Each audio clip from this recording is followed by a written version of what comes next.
apes. We are 98.6% genetically identical to a chimpanzee. We're closer to chimps than chimps are to gorillas. We left our common ancestor about 6 million years ago. We have the same life cycle as any other animal, which is our parents mate, we're born, we grow, we mate, our parents die, all our friends die, and then we die. Now, my 7-year-old niece didn't like hearing that, right? But I said, you've got to look. I said, stop crying. I said, you're 7, you know, today. So...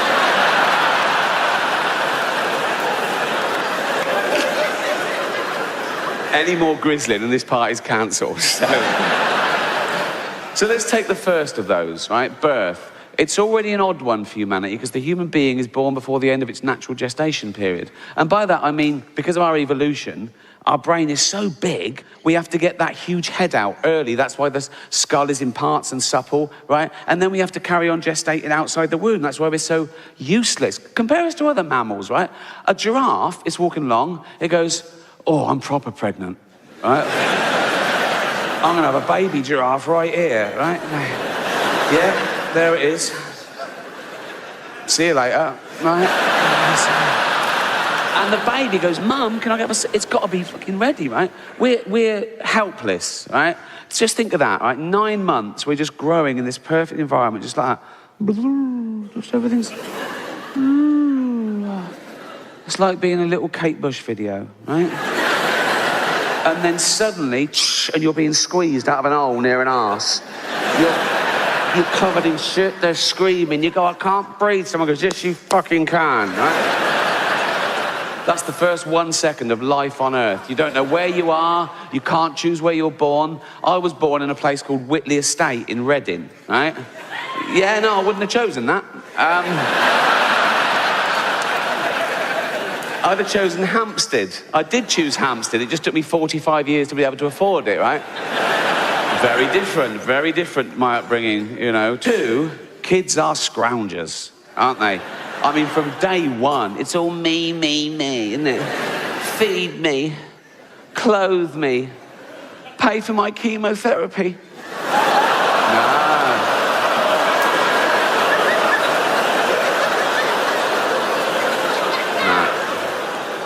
Not my problem, son. Not my... Luck of the draw, boy. Luck of the draw. It costs the average household in the West $200,000 to bring up a child, right? And you don't see that back. They don't want to pay you back. They're not grateful. They don't go, oh, thanks for having me every day. They go, I didn't want to be born, right? Even if they get a top job, right, which they won't, okay? You'll never see that money back, right? They just put you in a home, okay? And my kid, he'd be born into ridiculous wealth, wouldn't he? So, he'd be a little cunt.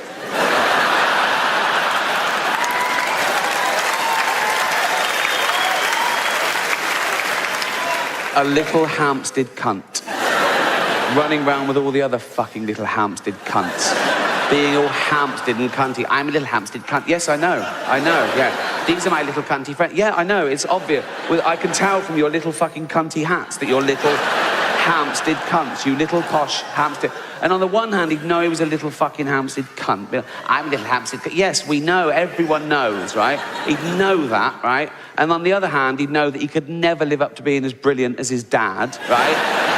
I'd say, you know, I worked my way up from nothing and I gave it to you and you're just a little useless Hampstead cunt. You go, yeah, and that would probably prey on his little mind a bit, wouldn't it? Like 11, 12, he'd sort of be a naughty boy, run with the wrong crowd, try and get out from under my shadow, right? And then he'd turn to drugs, and about 13, he'd come home and he'd overdose on my Afghan rug. 20 grand, that was, right?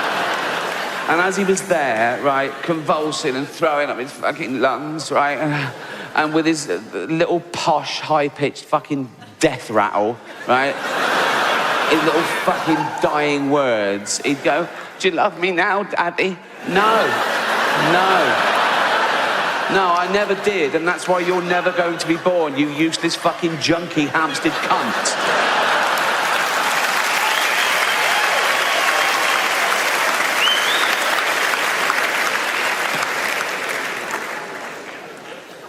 And 3, I'd worry sick about him. No, I would. I've only got a cat at the moment, and I worry sick about her. I check the door 3 times when I go out, so, you know, she doesn't escape. I put food and water in every room in case the door's shut and she's peckish for 20 minutes. Right? A human baby, oh my God, the responsibility of a human life. I'd watch it sleep. You know, we've said how weak and vulnerable they are. It's like, oh my God, you perfect little thing. You, oh, flesh of my flesh. Go to sleep in your expensive cot. Oh, night, night, sleep tight. Don't let the bed bugs. Oh, dead.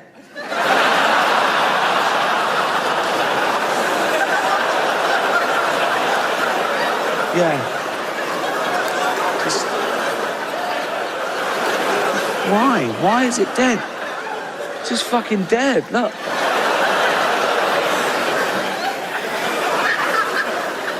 Fuck's sake.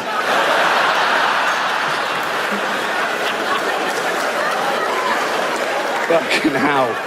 What a fucking waste of time that was. Fuck's sake. Embarrassing. Jane? What? Come here.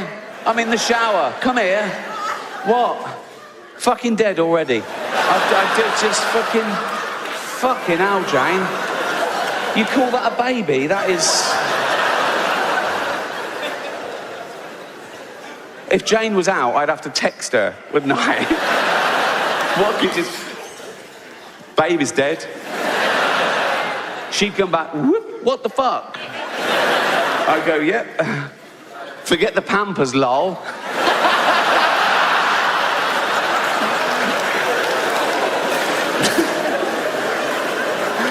No, but even if it made it through the terrifying cot years, right? And then it was a toddler running around head height to my antique tables with their sharp edges. I'd have to pad them so it didn't run into it and fucking cave its head in and die. And then the social services come round, they say, is this your child, Miss Gervais? And I go, yeah. And they go, what happened here then? I go, it's a fucking idiot. I did think of adopting for a while, a little third world child, because that would tick all 3 boxes, wouldn't it? You know? You think of it like, 1, right? I wouldn't be adding to the population problem. I'd be alleviating an existing problem. A young kid born through no fault of his own into abject poverty. He would have died without me. I can literally save his life and give him a great upbringing, right? 2, he would be grateful, wouldn't he? He'd want to pay me back, wouldn't he? Particularly if I let him know that all the other kids in the village, they weren't so lucky. They didn't make it out. All right? I'd tell him that early on, so he really bucked his ideas up, right? I'd go, Tundi, come here. Come here. Yeah. Go and pop a shirt on. You're not in Africa now, mate. Yeah.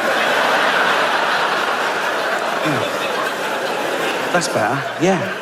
Tundi, yeah. Water straight out of a tap, innit? Yes. Yeah. No, it's not free. It's Hampstead. There's a little, you know, but...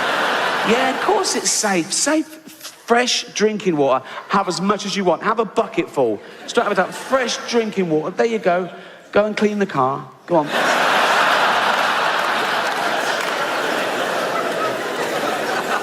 No, I go, look, do you remember your friends in the village back in Africa? Yeah, they're all dead. Because a rich man didn't save them and bring them to Hampstead, so... Do you want to pay me back? Yeah, I bet you do, right? And the good thing about them is they can start work when they're about 6. I just call up Nike and I go, do you still make your stuff in sweatshops? Got a great little worker here, yeah. £1 a day's fine. He's got to start somewhere. Yeah, brilliant, right? And 3, if he ran round and caved his head in and died and the social services came round and said, is this your child, Miss Gervais? I'd go, does it look like mine? I'd go, this is Hampstead, it's obviously broken in, mate.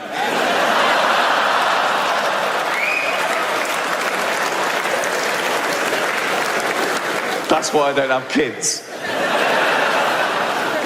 2 plums in a sock, right? I don't know when it happened, but it was recently, right? They just, and this is how I found out, right? So as I've been getting older, and they've been secretly stretching away, right? As I've been getting older, I've been getting richer, so my baths have been getting more and more luxurious, right?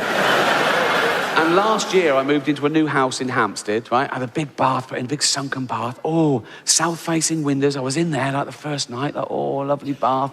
Sun streaming in, classical music on. I thought, this is the life. I looked down, and they're floating, right? Now, I'd never dreamt that testicles would float. They seem like they'd be heavy, don't they? You could tie things down with them. They'd sit, do you know what I mean? And most people never see there. Like in the sea, you've got trunks on. In a shower, they dangle. And baths aren't usually that deep. And that was my first thought. Oh, my God, I never thought testicles would float, right? And then my second thought kicked in, which was, hold on, this bath's 2 feet deep, right? And I'm sitting on the bottom, and they're at the top. What is going on? And I looked, and my testicles are now longer than my penis, right? Easily, by some way, right?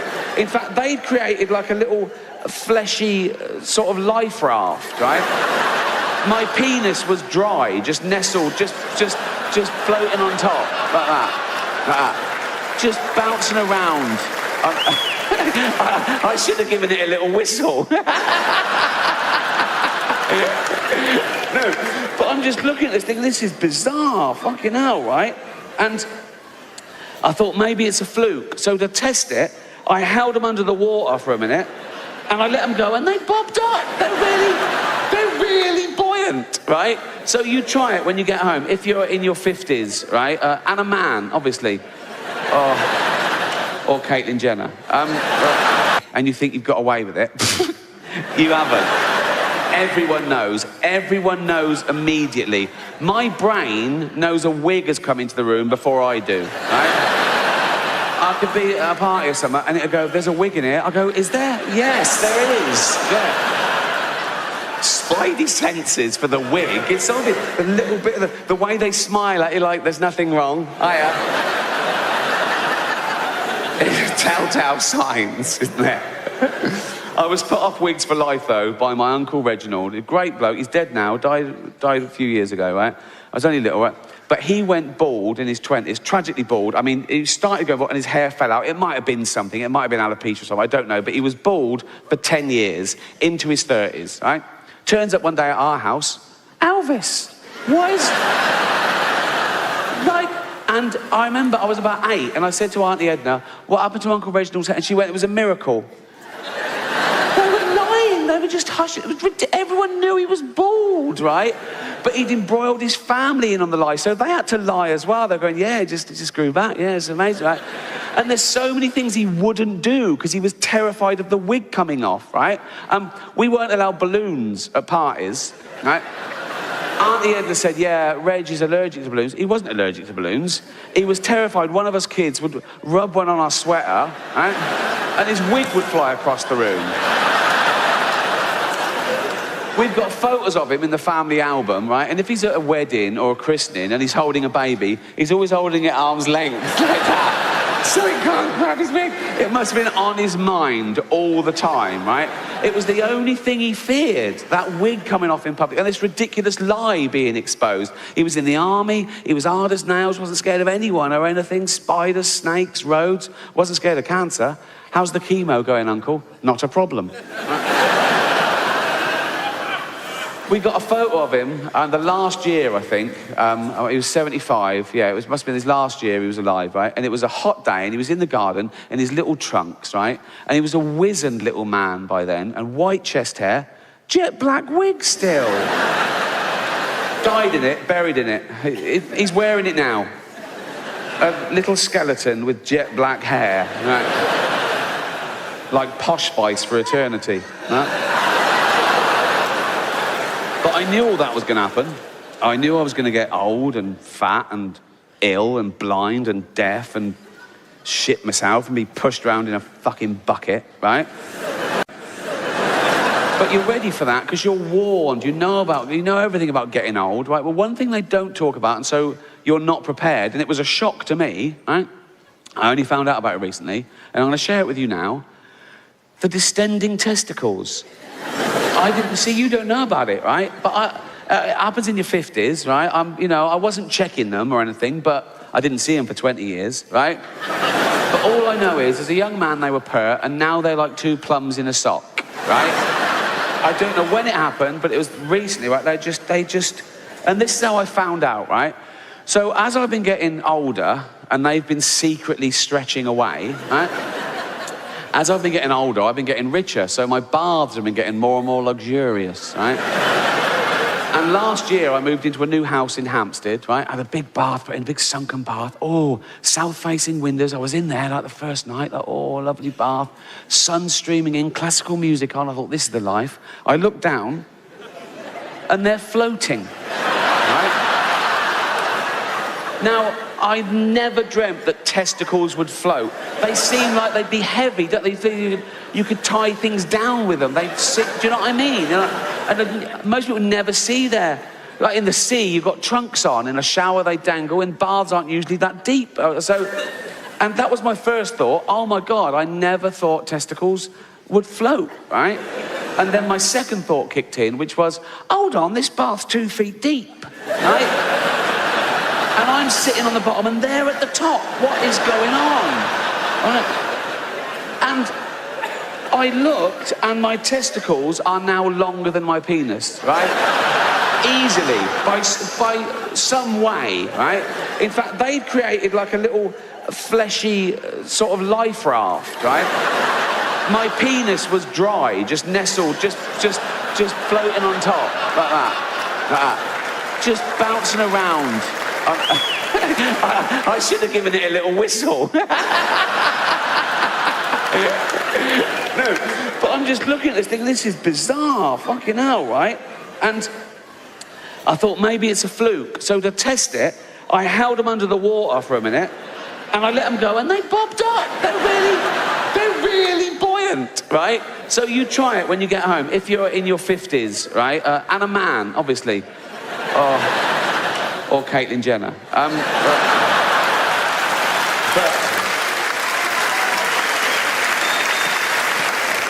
For medicine. And now it's going the other way a little bit. The last couple of years, just a little blip maybe, right? And I'm not saying this just because I'm old, because that does happen. Old people say things like, oh, everything was better when I was a kid.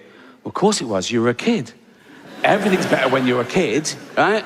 Being old is the shit bit. Whatever's happening in the world, being old is the... I wake up these days and I go, oh, fuck, I didn't die. Got to do it all again. I'm usually hungover, headache, liver pains. I can't walk for the first 5 minutes because I've got no joints in the knees, right? I'm getting fat again now, right? Now, I was thin till I was about 28, like proper skinny, like 9.5 stone, right? Then I got a job, right? And the next sort of 20 years were what I call my eating years, right? And I just got steadily fatter and fatter till I reached a peak of unwellness and blobbiness when I was about 48 years old. And it was one Christmas, I was at home, lying on the floor, right? And I was saying to Jane, I'm having a heart attack, right? And honestly, my heart rate was like 130. I felt nauseous. I was palpitations. I was sweating because I'd eaten 11 sausages. True story, right? I was like one of them snakes. You know when you see a big, like, python swallow a pig whole, and then it's just fucked. It's just like, for a week, it's like a duffel bag just there. That was me, right? And obviously I wasn't having a heart attack, but it worried Jane. She said, you've got to start looking after yourself. I thought, yeah, you're right, 48. So I started working out, right? I started working out every single day. I didn't give anything up, right? I don't eat meat anymore, but I was having like 2,500 calories, 3,000 calories a day, including wine every night, right? But I burnt it off the next day. Just so I could do all that, I worked out for an hour and a half every day, running, weight training. I had more time on my hands than the average person. I had a gym built in my house. I had no excuse. And I lost about 20 pounds, and it was great. But now, I still eat and drink too much, right? But I physically can't burn off the calories. I can't do enough because I'm so old and broken and tired. So I'm going to get steadily fatter and fatter again. And this time, I am going to die. Directly overhead, and the mirror, it looks like an X-ray, right? I'm going to have to buzz that off soon. I'd never wear a wig. Oh, my God. Guys, if you wear a wig or a toupee and you think you've got away with it, you haven't. Everyone knows. Everyone knows immediately. My brain knows a wig has come into the room before I do, right? I could be at a party or something, and it'll go, there's a wig in here. I go, is there? Yes, there is. Yeah. Spidey senses for the wig. It's only the little bit of the way they smile at you like there's nothing wrong. Telltale signs, isn't there? I was put off wigs for life, though, by my Uncle Reginald. A great bloke. He's dead now. Died a few years ago, right? I was only little, right? But he went bald in his 20s, tragically bald. I mean, he started going bald and his hair fell out. It might have been something. It might have been alopecia or something. I don't know. But he was bald for 10 years, into his 30s, right? Turns up one day at our house, Elvis. What is... And I remember I was about 8, and I said to Auntie Edna, what happened to Uncle Reginald's hair? And she went, it was a miracle. They were lying. They were just hushing. It was ridiculous. Everyone knew he was bald, right? But he'd embroiled his family in on the lie, so they had to lie as well. They're going, yeah, it just grew back. Yeah, it's amazing, right? And there's so many things he wouldn't do because he was terrified of the wig coming off, right? We weren't allowed balloons at parties, right? Auntie Edna said, yeah, Reg is allergic to balloons. He wasn't allergic to balloons. He was terrified one of us kids would rub one on our sweater, right? And his wig would fly across the room. We've got photos of him in the family album, right? And if he's at a wedding or a christening and he's holding a baby, he's always holding it at arm's length, like that. So he can't grab his wig. It must have been on his mind all the time, right? It was the only thing he feared, that wig coming off in public, and this ridiculous lie being exposed. He was in the army, he was hard as nails, wasn't scared of anyone or anything, spiders, snakes, roads, wasn't scared of cancer. How's the chemo going, Uncle? Not a problem. We got a photo of him, the last year, I think. He was 75. Yeah, must have been his last year he was alive, right? And it was a hot day, and he was in the garden in his little trunks, right? And he was a wizened little man by then, and white chest hair, jet black wig still. Died in it, buried in it. He's wearing it now. A little skeleton with jet black hair, right? Like Posh Spice for eternity, right? The show. I hope no one was offended. No, I really do, because that's never the point. I've always wanted people to know they can laugh at bad things without being bad people. And I think it's my upbringing. As I say, I grew up in poverty with nothing, right? But the point was to pay your way, then have a laugh. That was the men. The women carried on working, obviously.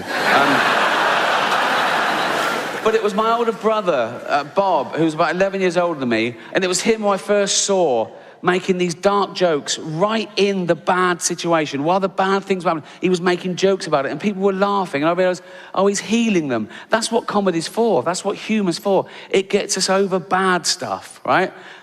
Typical Bob story. He once spent an hour in the pound shop in Hayling Island just asking the cashier how much everything was. Just to see if he could break this poor man's will. Right? And Bob was the first person I saw answer back to authority, and the first authority you come across are your parents, right? And he'd have an argument, he'd get in trouble, he'd get sent to bed, right? But I thought, no, he won the argument, though, right? And he teased my mum, and... So my mum was a typical working class woman, I think, in that, as I say, we lived in a shitty area, right? And most of the houses had a bit of mud and a stolen bike and fence posts missing. She mended the fence, she turfed the garden herself, she painted the step, because she thought, if it looked respectable, we'd be respectable. So it was about reputation, I guess. And so Bob would send her postcards that just read, is that paedophile postman still reading your mail? And she'd take it and she'd go in and she'd be horrified. And she'd call Bob and go, Bob, he saw it this time. You've got to stop doing that.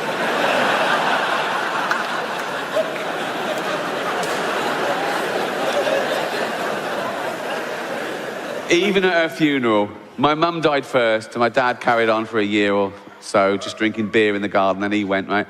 But for my mum's funeral, we sort of split up into different duties. I went and did sort of catering and flowers, and Bob went to see the local vicar. That was a mistake, right? We'd never been to church. He didn't know us. We didn't know him. So he just said to Bob, tell me about your mum so I can say a few words. And Bob saw that as an opportunity, right?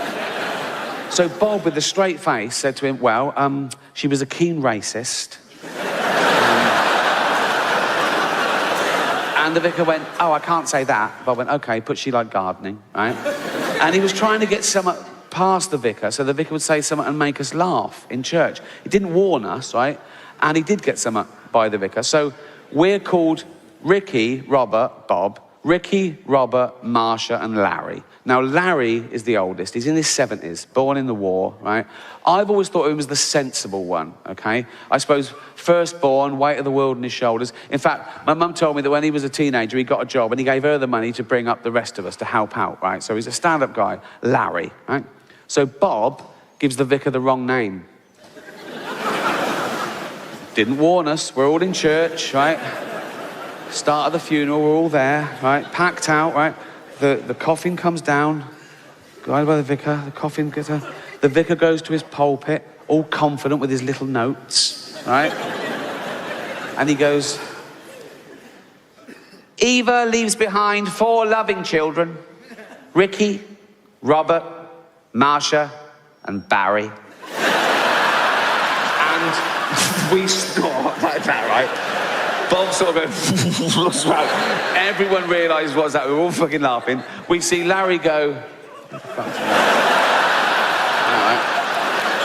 right? And the church is like, every time we thought of it, we'd see Larry go, right. And then it would just start giggling, just fits and fucking giggles, right? And then Larry eventually sort of started doing this, right? And the vicar's thinking, what have I said, right? And he put in a few little things that the vicar wouldn't know about that he said would set us off again, just things that were just lies or just slightly wrong. And my niece and nephew started crying, and I'd come prepared, right, with a little packet of those tissues. I was giving them those, and they were taking one and handing it on. But before the funeral, I'd taken all the tissues out, written on them, carefully folded them back and put them in. So they were pulling out a tissue and it said, snivelling fucking bitch, right? And they're sort of laughing, right? So it was like a madhouse, right? Everything the vicar said or did, we all started just fucking laughing, right? And you could see the vicar was visibly sort of shook a little bit, right? And he ended the funeral and he made a beeline over for me and Bob, right? And he came and said, sorry, was that okay? And me and Bob went, it was fucking brilliant, mate. It was fucking brilliant, mate. And that's what I'm talking about. We're all going to die, so we should have a laugh, because if you can laugh in the face of adversity, you're bulletproof, okay? And me and my brother Bob had one simple rule, and that was, if you think of something funny, you've got to say it, right? Win, lose, or draw, right? It might go well.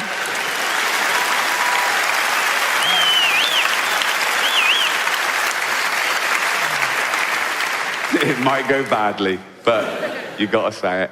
And bear that in mind as I leave you with this. Right. So, we're all in the car one day, right? Bob's driving, right? Packed in this car, going for a little day trip to the beach, right? And we get stopped, a little security check, right? And there's a British Bobby there, like that, and he just stops the car. Bob winds down the window, he said, where are we off to then? Bob went, Bognor. Right? He went, can you just pop the boot, please? So he looks there, looks in the boot like that, yeah, goes back up to Bob's window, gets that mirror on a stick thing, and he starts just looking under the car like that. And as he does that, his helmet falls off, right? And out of the helmet falls a packet of 20 cigarettes. And the copper just went, oh, but that's fine. They won't cancel me for that.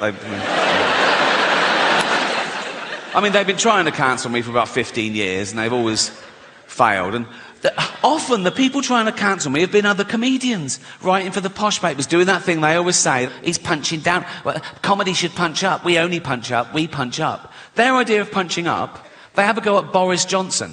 how the fuck is that punching up? You know, the cunt is learning disabled. He's like this fucking waterlogged Gary Busey, fucking albino Eggman thing. He can't string a sentence together. Have you heard him talk? He's like, he's a fucking moron. That I punch up, I have a go at people like, I don't know, Stephen Hawking, right? Yes, the greatest brain that's ever lived. He can take it. And he wouldn't even have minded when he was alive, because he's part robot, isn't he? I think he's basically a talking chair, so you can say what you want. And he was on Epstein's Island, apparently, so fuck him. I don't... What was he doing there? Why do I want to go? Why? Why? You're not just there doing fuck. I would go, what? I know pedos who'd kill for a ticket to that. And he's just taking up a space. It's probably DEI or something. And they go, we need one. Like, I'll go, what are you doing here, Steve? He go, I'm thinking weird shit. Fuck off.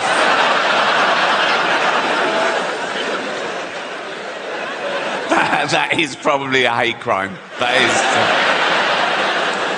It's a big buzzword at the moment, isn't it? Hate crime. Whatever happens, someone always goes, oh, was it a hate crime? Why? Makes it so much worse. Does it? Why? If I was just walking home tonight and someone randomly jumped me, beat me up, mugged me, stabbed me, threw acid in my face, I wake up in intensive care, beep, beep, beep.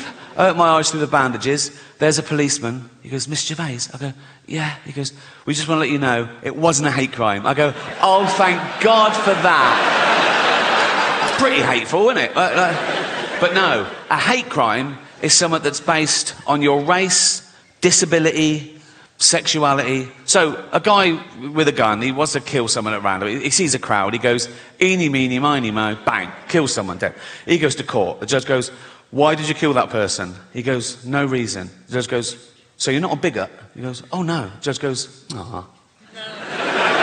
10 years. Some other guy's got a gun. He goes, I fucking hate dwarves. Right? He sees a little dwarf. He takes aim, bang, kills the dwarf dead. Right? He goes to court. The judge goes, why did you kill that dwarf? He goes, because I hate the little cunts. Right? The judge goes, you're a bigot. 20 years. Now, he shouldn't get more for shooting a dwarf. If anything, it's a harder shot, isn't it? If I was that judge, I'd go, what, you shot a dwarf at 100 metres, yeah? Fucking props, that is 5 years. In the army, get him in the army.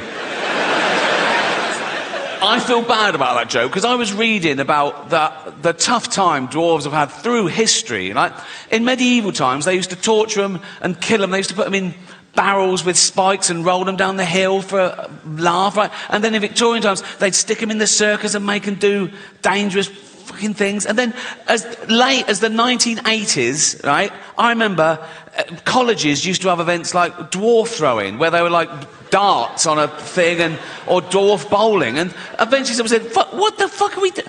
Can we stop making dwarves do shit for our entertainment? And it stopped, and now it's back. Now they're in the Special Olympics. Now they've got, yeah, they're going, let's race them, and yeah, let's throw them in the water and see if they can swim.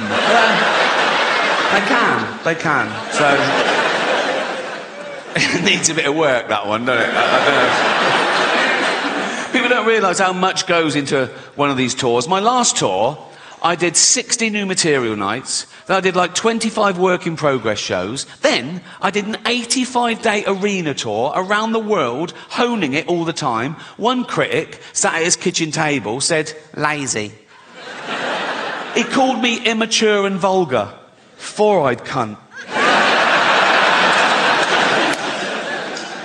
I'm at that age now where everything annoys me. I say this once a day. I go, why don't things just fucking work? Do you know what I mean? Like, whatever it is, the remote control for the TV, working fine. Go back to it. What's happened in the last fucking 10 seconds? What? The phone signal where I live in Hampstead is shit. I walk around the mansion going, can you hear me now? And if you make a phone call in the lovely cobbled streets of Hampstead, you can have 5 bars, having a chat, lovely. Well, you go one step in the wrong direction. Do you know why the phone signal's so shit in Hampstead? Because everyone's posh there. And no one wants one of those pylons in their garden because they look shit and give you cancer. But I've said to the council, let's find a blind person who's already got cancer. Put it in their garden. Don't even fucking tell them. Don't even...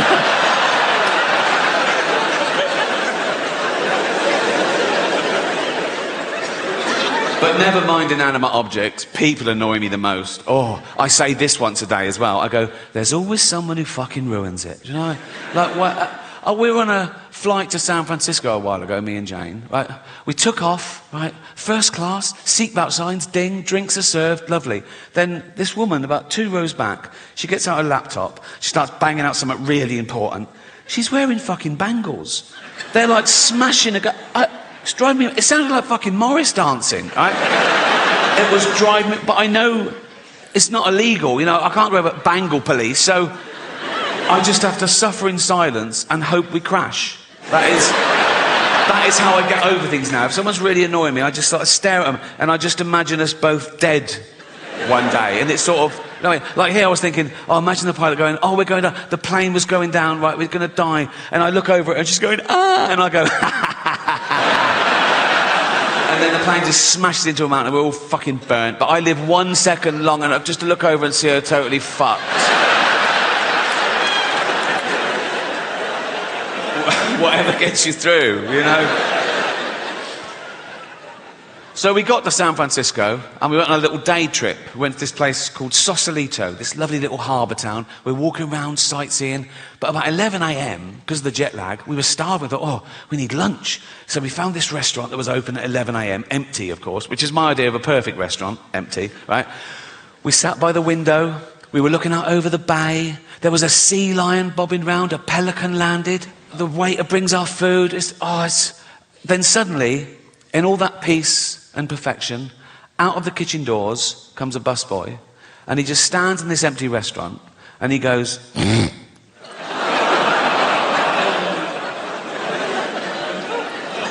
I looked at him, I looked at Jane.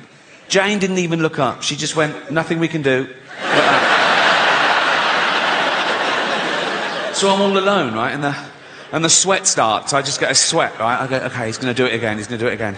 Sure enough, I bang my fork against the plate and I just look at him like that. And Jane goes, he doesn't know why you're staring at him. I go, I want him to know. I want him to go, you okay? I go, not really. You know, you keep doing that, right? Jane goes, for heaven's sake, he's a busboy. He's at work. Let's just eat and go. So meal ruined, right?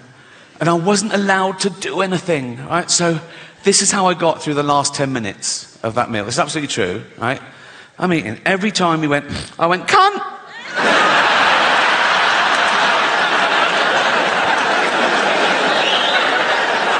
That is what you get. That is what you get.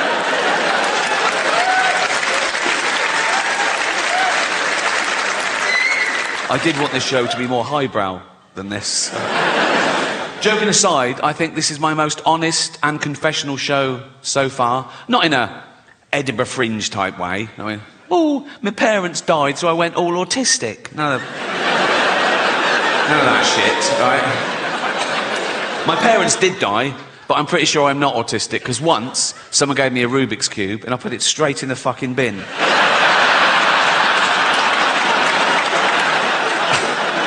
I think that is the test. No, it's called Mortality, but it's a positive show, I think, and I want to tell you some of the things I've learned and what it's like to be me at this age, and because I'm getting old now. See that silence for the first year. Up until this year, I go, I'm getting old. People go, you're not old. Now they go, go on, like that. It's like, in fact, they make it worse. They say things like, oh, yeah, but the good thing about getting old is you don't care what people think about you. Well, you should care a bit, because caring what people think about you is what stops you walking around with shit down your trousers. Oh, look at Grandad. Look, he doesn't care what people think about him. No, he's wanking at a wedding. He doesn't, no. But as I say, it's a positive show, because it's not all doom and gloom, getting older. There's good and bad to getting old. There really is. There's good and bad to getting old. For example, yes, there's more chance now of me having a heart attack, having a stroke, getting cancer, but much less chance now of me ever being raped in prison. You Yeah. So when I was a young man, I thought, fuck, I could never go to jail. Not with this cute ass, right? But now, I'd be pretty confident I'd be left alone. You know, like, I'd go down the corridor, my first day, with a little towel, just whistle along, right? They'd all come to the bars and go, ooh. You know what I mean? Like, I'd spend as much time as I wanted in the shower. No one's even looking, not a sniff, nothing. The big danger for me these days, bending over in a prison shower, would be my back going, right? And just sort of crumpling to the floor and have to be helped to my bunk by two big gay rapists. And they just put me down naked and leave. And I go, lads, before you go, I've done my shouldering. Can you little tug? Right? And they go, nah. I go, what do you mean, no? You're literally gay rapists. They go, we're not monsters. I'd also be a bit more confident these days going to jail because I've got a bit of cash. I reckon I could buy my way out of danger. Do you know what I mean? Like the first day I'd go, right, who's in charge? Who's Mr. Big? And they go, Chopper Harris, D-Wing, right? I go, so I'll go and see Chopper and I go, right. I said, right, I'm in for a year. There's £1 million waiting for you if you make sure no one beats me up, steals my food, no one so much as fingers me. I've never said that before. I've never... Chopper would be like, there's no foreplay in jail, mate. Thank you. Oh, thank you very much. Oh. Thank you. Okay. Okay, shush. Thank you. Honestly, I'm overwhelmed, but shush. Thank you so much. Thank you. Welcome to the show. It's great to be back with a brand new special. My last special only dropped on Netflix the Christmas before last. And in that special, I talked about the previous special going to #1 because of all the complaints. And the silly cunts did it again. When will they learn? It's like, honestly, it's like, ban it from the #1 everywhere. My name, like, trended for 3 days that Christmas. I wasn't the only comedian who trended that Christmas. Do you know the comedian Rosie Jones? She's got cerebral palsy, and she was on a TV quiz show, and the trolls came out on Twitter. They're going, she's not funny. People saying, you're only saying that because she's disabled. You're only defending her because she's disabled. Sort of back and forth, right? But that wasn't her biggest controversy of the year. This is a true story. Earlier that year, Rosie Jones made a documentary for Channel 4 about her condition, her plight, some of the trolling she gets, some of the insults she gets called, right? And she provocatively called the documentary, Am I a Retard? Yeah, great. Power to her, right? Now, the people who complained were disability campaigners. They had a go at her. They went, you can't use that word. She went, what? Why? I said, because you're physically disabled. That's a derogatory term for people with mental disabilities. If you want to use a derogatory term, you should use one that describes your particular condition. So basically, Rosie Jones said, am I a retard? And disability campaigners said, no, you're a spastic. That's harsh, isn't it? I mean, it's context. She was using it to empower people. She was called that. She didn't go, no, that's not me. She sort of embraced it and, you know, reclaimed the word. So disability campaigners are saying, no, you've got to be very specific, right? Only people who are actually retarded can use the word retard, right? But who's going to tell them? You know what I mean? Who's going to... You're not going to go into a room and there's Bubba sort of lying on the floor, crying in, right? And you go, all right, Bubba. He goes, yeah. Oh, no. No. It's a tightrope. He goes, yeah. You go, you know you can say retard. Why? Think, you thick cunt. Just think.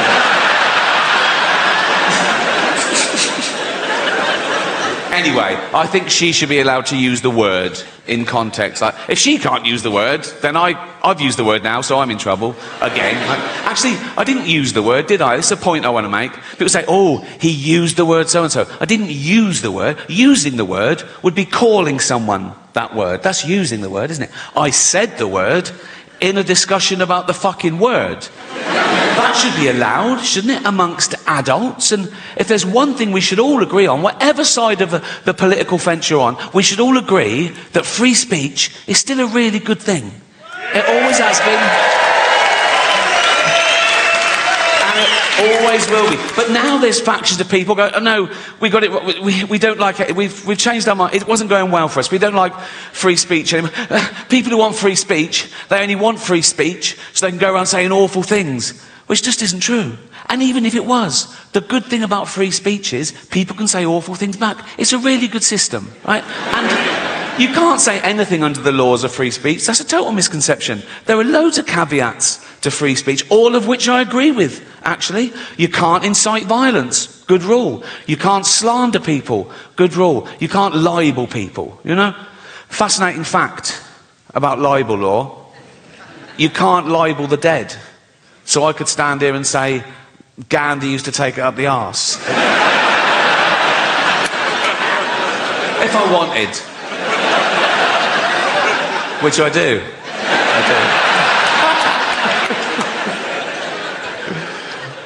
But free speech is the most important human right there is. It's the right from which all other rights come. Without free speech, you couldn't have human rights, you know, and we've got free speech, in theory, in this country, for a little while longer.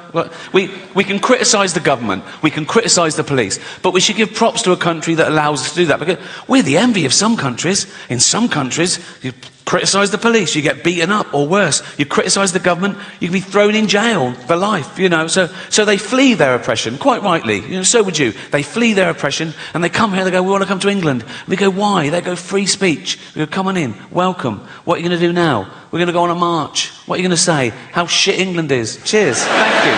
Thank you. That is their right.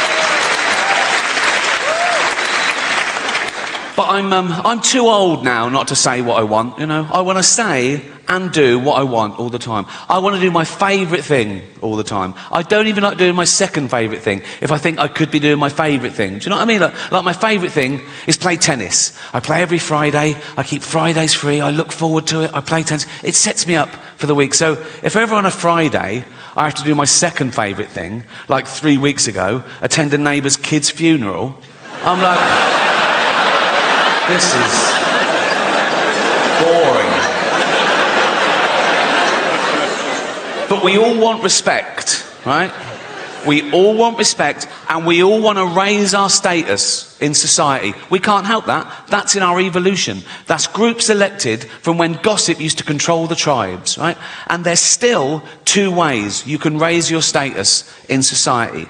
One, be competent at something, like, oh, he's a good hunter, go with him, he's good for the tribe. The other way you can raise your status is have virtue, like, oh, he's not a great hunter, but he's wise, or kind, or whatever, you know. And then, with the advent of social media, people suddenly discovered they could just say they were virtuous, no evidence, no proof, just loads of flags in their bio, right? And they would raise their status by bringing other people down, catching other people out. Oh, look what he said. Oh, he's not as virtuous as me. Look how good I am. Look how bad. And that's where the term virtue signalling comes from, right? And I hate when they bring their kids into it. You can believe what you want, have opinions what you want, vote how you want, but go on a march, great. But when I see a 5-year-old holding a placard, he doesn't know what that says. That's the adult, you know. Like I saw someone tweet this once. Someone tweeted, my 4-year-old just looked up at me and said, Mummy, why does Rishi Sunak hate poor people? Never fucking happened, right? But the most annoying thing about virtue signalling is it's people being smug about having the morality of the age. You're what you're like because of where you are and when you are. Like, it's not brave of me to be an atheist in this country, in this year. It would have been brave 200 years ago, or mental. And it'll be brave in some other countries, or mental, right? But people say things like, oh, I'm anti-racist. Yeah, well done. We all are. We know that's the way to be now, but it wouldn't have always been. Well, if you'd have been born in a different place or time, maybe you wouldn't. They go, no, I'd been anti-racist whenever I was born. Well, people say things like, they go, oh yeah, I'd have definitely hidden Anne Frank. Would you? Would you? Frank comes to your door in the war, right, you open it, right? There's Nazis everywhere, right? She goes, can I hide in here? You go, what up? Just facepalm Anne Frank, like that. Whoa, wait. What happens if they find you? They murder me and you. Go next door. They've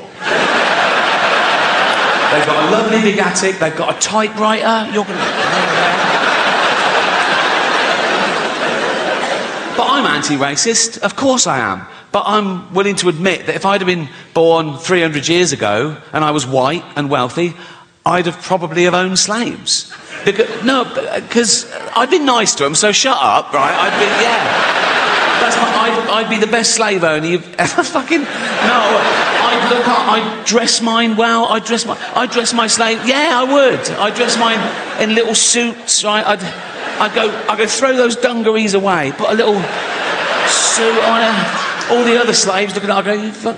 And I go, right, let's go to the pub, boys, right? And all the white people go, you can't take your slaves to the pub. I go, fuck you, fascist. They're my slaves, I'll do what the fuck I want with them. We go in the pub, the barman will go, you can't bring them in here. I go, fuck, we're going to the saloon bar as well. We got little suits on it. I go, you look good in your suits, boys. Wear socks. We wear socks. I go, I'm buying the drinks, put your money away. You haven't got any money, but you know what I mean? And then we just having a laugh, teasing each other, just bants. Like, if one of them got a bit too familiar, I would have to punish him. Just to keep the status quo. If he called me gammon or something.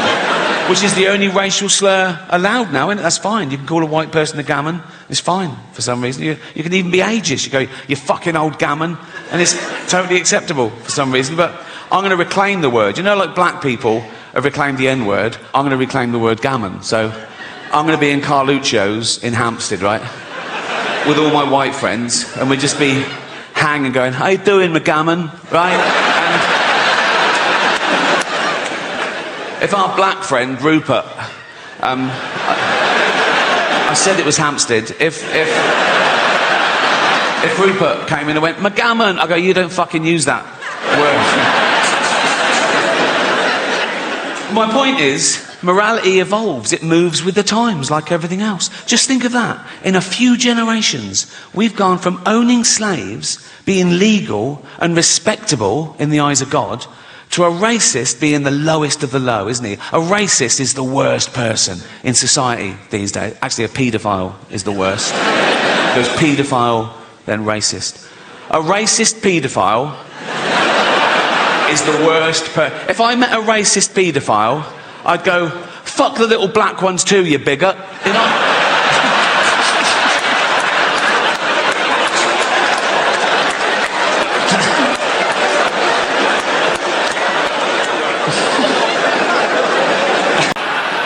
I've interviewed people on my radio show in America, right? And I always ask that question for a laugh. And they all say, oh, I'd go back and kill Hitler. I go, you know, people tried at the time. And now they say, oh, no, I'd go back and kill him when he was a little baby. So you'd go back and find baby Hitler, right? Who hasn't done anything wrong yet. And just strangle him, would you? Also, have you seen Hitler when he was a baby? Oh, my God, absolutely adorable. Look at that. Look at his little face. You go back, you're on a kill Hitler, and you go, is that Hitler? Yeah, oh, you go, oh, could you little Nazi, you. I know what you're thinking. Why have I got a picture of baby Hitler on my phone? That's my business. What if I do masturbate over it? What if that's the only thing I masturbate over? There's no victim, no crime. You could call the police right now, have them come round to my house, and they go around and say, oh, we heard you admitted you're a nonce. I go, yeah, but only for pictures of dead baby Hitler, right? I go, check the rule book. And they go, yeah, good as gold. Right? I go, do you want to see where I masturbate? They go, yeah, go on, right? So I take them down to the Wanktorium, right? It's basically a converted wine cellar, right? But it's that picture blown up 100 times, right? Just around the walls, like that. Dripping with 40 years of cum. I've only lived there 5 years, so I don't know. That won't be in. No, but people do have a problem with Hitler. And they want to go back and kill him. And I say, chill. I say, Hitler is the man who killed Hitler, isn't he? Give him his due. Due. D-U-E. I don't worry about dying. Or rather, I don't worry about being dead, because I won't know about it. That is the best thing about being dead. You don't know about it. It's the same as being stupid, right? It's only painful for others, right? I worry about how I die. I don't want to die alone in agony, or I don't want to be found in a wardrobe hanging by a belt wearing ladies' tights covered in amyl nitrate. You know what I mean? I'm not into that shit. So if I am found like that, just know that one of my mates has stitched me up, right? No, I don't worry about dying. I don't do anything towards not dying, if you know what I mean. I eat and drink too much every day. I've done for 40 years. Day and night, I eat and drink too much. People say to me, Rick, if you gave up the booze, you'd live an extra 10 years. And I go, yeah, but they're the last 10 years. They're the shit 10 years. I don't want them, right? If I gave up booze now and I made this to 80, and someone said, right, you can have an extra 10 years. If I could go, oh, great, I'll have 20 to 30 again, that'd be perfect. But no, you've got to have 80 to 90. Have you any idea how awful it is being 90, right? I've seen 90-year-olds sitting in an armchair and they suddenly go, ugh, and you go, what? You go, I've broken every bone in my body, right? Because they're brittle. They've got, like, dust for blood. They bruise up, blood clots. They got hernias popping out everywhere, right? If you're 90 years old and you get to the kitchen by yourself to make a cup of tea, if you lift that kettle when it's too full, there's a very good chance your stomach will come out of your arsehole, right? So eat and drink as much as you want and just fucking die is my advice, right? Thank you.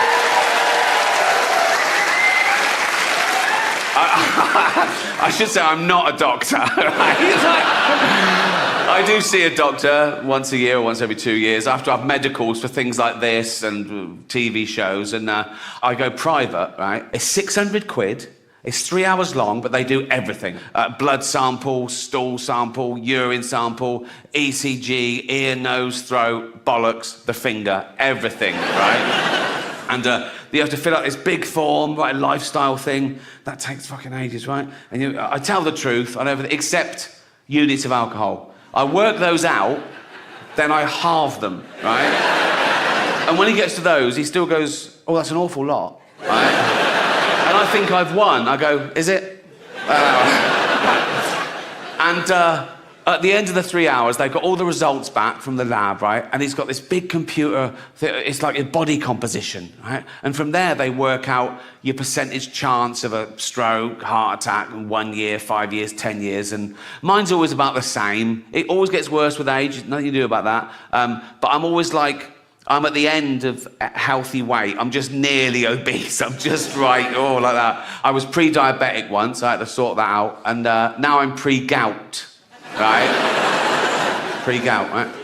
And so he tells you all that, and then he goes, so what are we going to do about this? And I want to go, what do you mean, we? I've just paid you 600 quid, mate, right?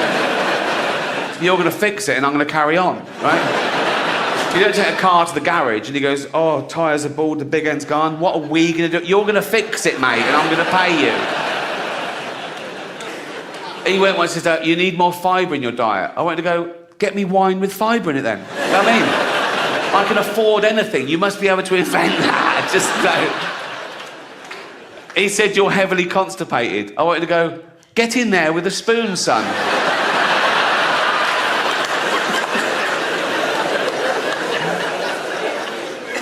And then they always leave it right to the end. They don't even look up. They go, and can I give you a rectal exam? Which means I have to go, yes, please. I want to surprise me on the way out. Do you know what I mean? Bye. Oh, and that's fine. Thank you, right? But there's a big build-up, right? And as they're washing their hands, they've got to say, would you like a chaperone? No. So you're going to have your finger up my arse, and now you've got a mate watching? No, just do it. And they lay you on this bench, right, on your back to start with, like pants and trousers around your ankle, knees apart like a little frog, right? And they do the balls first, right? And I'm nervous, a doctor, I'm really nervous, so I've got no balls, right? he has to dig them out like a tortoise's head. You know what I mean? It's just like a little fist of fear down there, right?